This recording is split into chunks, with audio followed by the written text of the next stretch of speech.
여러분 안녕하십니까, 진성호입니다. 유튜브 채널 더 탐사 취재진이 한동훈 법무부 장관 집 앞까지 갔습니다. 그리고 그들이 한 행동에 대해서 경찰이 수사에 나섰습니다.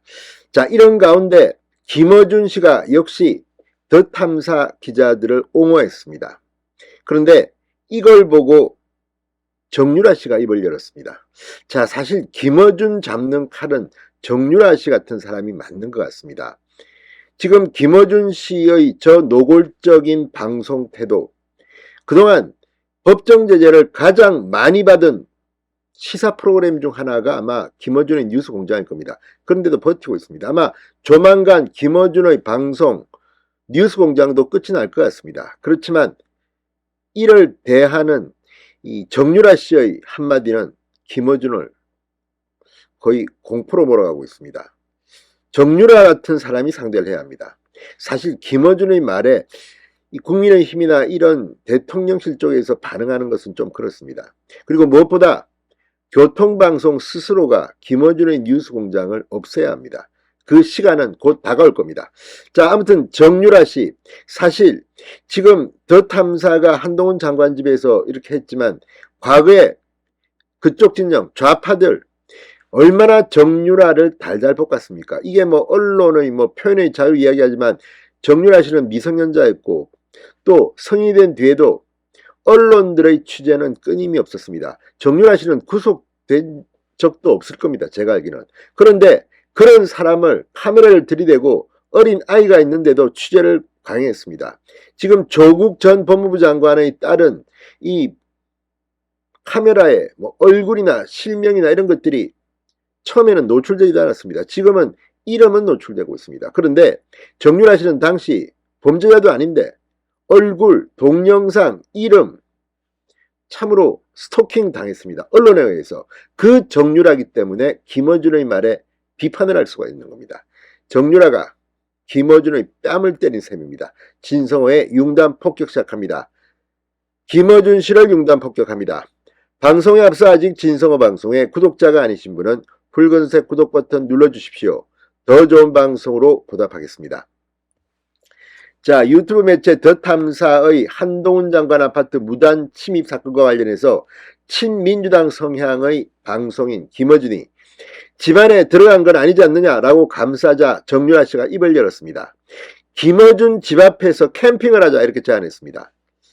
자, 정유라 씨 정말 참 많은 고초를 겪었던 사람입니다. 김어준 집 앞에서 캠핑을 하자. 자, 정유라 씨는 28일 페이스북을 통해 스토킹이 집에만 안 들어가면 되는 건지 몰랐다. 어준짱, 김어준 집 앞에서 캠핑하실 파티원 구한다. 집 안에 들어간 것도 아닌데 뭘 이라고 했습니다.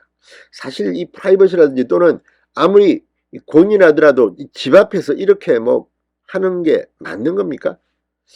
자, 정유라 씨는 또 다른 글을 통해서는 더 탐사가 취재를 명분 삼아 집단으로 한동훈 장관 집에 몰려간 행위에 대해 이런 짓 좀 그만해라. 사람이냐? 미성년자 때 20대 초중반을 모두 저런 일에 쉴 새 없이 시달리며 살았다. 얼마나 큰 트라우마로 남는지 알긴 하나. 아니 관심이나 있나? 애가 무슨 죄냐? 사실 정말 이 정유라 씨뿐만 아니라 그 가족들이 피해를 입었습니다. 한동훈 장관 역시 마찬가지입니다. 한동훈 장관 뭐 법무부에서 취하는 거는 뭐라고 할 수 없지만 집에는 부인과 자녀가 있습니다.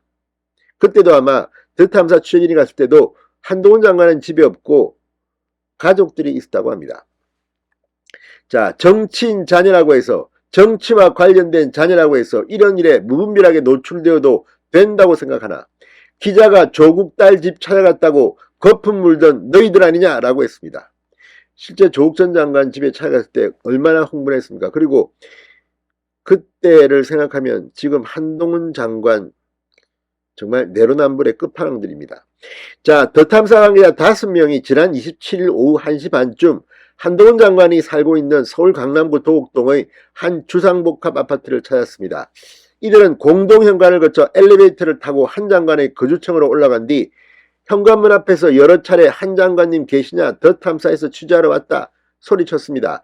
현관문의 도어락을 누르거나 문 앞에 놓인 택배문을 살펴보기도 했다고 합니다. 특히 이들은 압수수색당한 기자들의 마음이 어떤 건지 공감해보라, 이런 발언도 했습니다. 스스로 보복 취재의 방문임을 밝힌 것으로 해석되고 있습니다. 당시 자택 안에는 한 장관 부인과 자녀만 있었던 것으로 전해졌습니다. 자, 이와 관련 김어준은 지난 28일 자신이 진행하는 TBS 라디오 김어준의 뉴스공장에서 언론의 이런 취재 방식, 집 앞으로 찾아가는 거 비판받을 때가 있다. 만약 상대가 힘없는 개인이라고 하면 비판받을 여지가 있다. 그런데 그 대상이 한동훈 장관이라는 권력자라면 이건 취재의 일환으로 용인되어야 한다고 생각한다고 주장했습니다. 자, 그런데 정윤아 씨는 공인입니까?